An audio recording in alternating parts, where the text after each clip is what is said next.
Good day, I'm Theodore Henry, and this is your JIS News for Thursday, January 16. Two communities in the corporate area will be the focus of the country's National Cleanup Days on January 24, 25, and 26. The two communities are Raytown and Grants Pen in Kingston. The three-day cleanup activities were declared by government to beautify the environment and eradicate mosquito breeding sites in and around homes, communities, churches, schools, and workplaces. During this week's post-cabinet media briefing at Jamaica House, Culture Minister Olivia Grange implored Jamaicans to get on board and join the fight against dengue. As we know, dengue is a serious disease that has the potential to affect every constituency, every community, every school, every home, and every person. And therefore, it is critical that all of us, each member of parliament, each councillor, every individual, get involved in efforts to find and destroy the mosquitoes that transmit dengue. The three-day cleanup activity will be led by the slogan, "Mosquitoes, wanted dead, not alive." The Ministry of Health has identified 158 communities as being in need of urgent action to destroy mosquito breeding sites. 36 communities are considered critical. The launch of the national cleanup projects will be at the New Day Primary School in Grants Pen and the Raytown football field and basketball court in that community. The two projects will be led by the Jamaica Defense Force, National Solid Waste Management Authority, and the National Works Agency. Meanwhile, the Jamaica Social Investment Fund, JIS, is to do an analysis of the dengue cleanup data to monitor the results.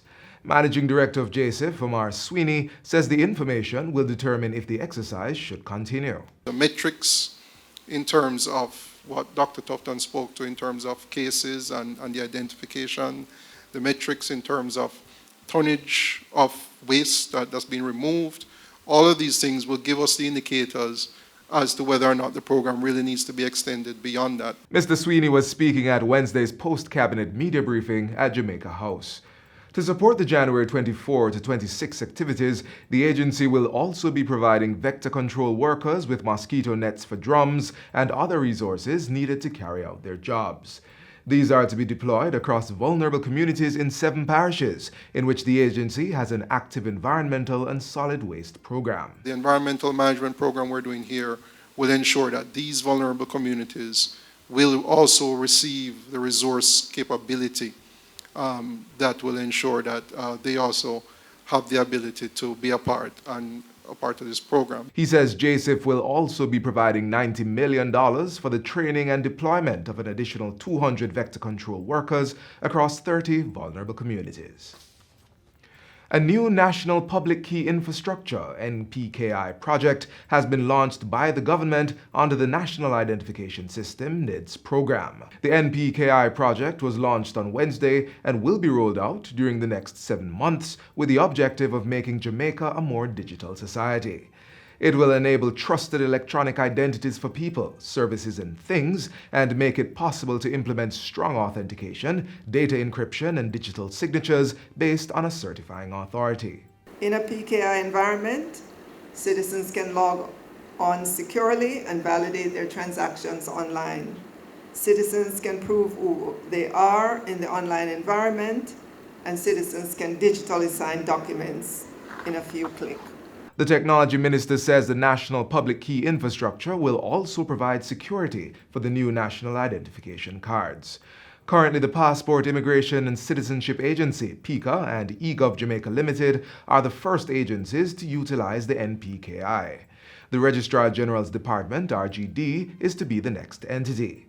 RGD's new self-service web portal will allow Jamaicans to apply online and print digital copies of their birth certificates. Culture and Entertainment Minister Olivia Grange says the Port Royal Cruise Port will be ready to accommodate its first cruise ship on January 20. She made the announcement following a tour of the area on Tuesday. We are happy that we're now going to be able to showcase this rich heritage to the world. And that we have been able, as a joined-up government, to take it to the stage. This has been long coming. Port Royal was selected as a cruise destination because of its rich environmental, historical, cultural, and economic value.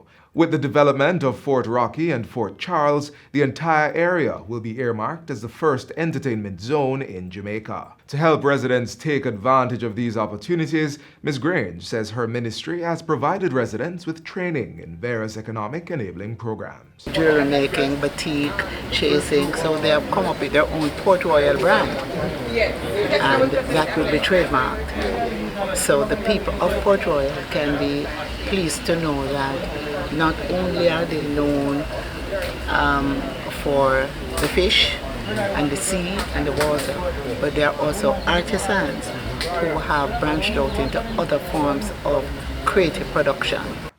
And finally, leaders of government, private sector, the church, and civil society gathered earlier this morning to pray for the restorative power of peace.